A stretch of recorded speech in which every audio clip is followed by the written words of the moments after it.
पाठ 10 पेड़ लगाओ। वनवास के समय श्री राम सीता और लक्ष्मण के साथ पंचवटी में रहते थे। एक दिन कहीं से घूमते फिरते परशुराम भी वहां पहुंच गए। उन्होंने देखा कि रामचंद्र जी पौधे रोप रहे थे।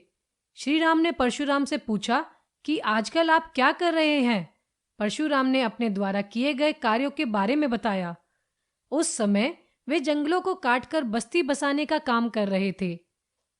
रामचंद्र जी ने उनकी बहुत प्रशंसा की। दूसरे दिन परशुराम वहां से लौट आए। अपने आश्रम पर पहुंचकर उन्होंने ब्राह्मणों को बुलाया और उनसे कहा, श्री राम मेरे गुरु हैं। मेरी प्रथम भेंट उनसे धनुष यज्ञ के समय हुई थी। तब उन्होंने मेरा मार्ग ही बदल दिया था। तभी से मैं उनकी सेवा में लगा हुआ हूं। इस बार उन्होंने आपको क्या उपदेश दिया? एक ब्राह्मण ने पूछा।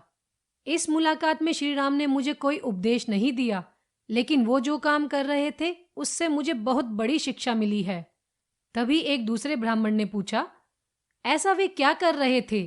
परशुराम ने बताया, वे पौधे रोप रहे थे। तभी तीसरा ब्राह्मण बोला, इससे आपको क्या शिक्षा मिली? परशुराम ने कहा, यही बताने हेतु मैंने आप सभी को यहाँ बुलाया है। हम लोग जंगल काटते हैं और बस्ती बसाते हैं। यह बहुत अच्छा है, लेकिन इसकी भी कोई सीमा तो होनी चाहिए। एक अन्य ब्राह्मण ने पूछा, सीमा का क्या मतलब? परशुराम ने कहा, मतलब ये है कि यदि हम लोग इसी प्रकार पेड़ों को काटते रहे तो बहुत नुकसान होगा, क्योंकि एक दिन ऐसा आ सकता है जब पेड़ों का नामो निशान ही न रहे। तब हमारा काम कैसे चलेगा? पहले ब्राह्मण ने पुनः पूछा, तो हमें क्या करना चाहिए?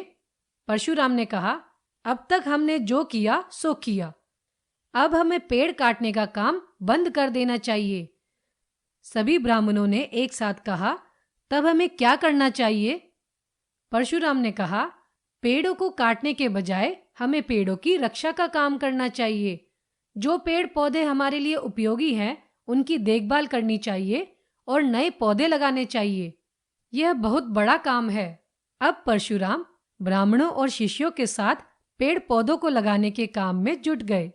धीरे धीरे सभी जंगल हरे भरे हो गए और आश्रम के आसपास तथा अन्य स्थानों पर फलदार पेड़ों से बाग लहलहा उठे।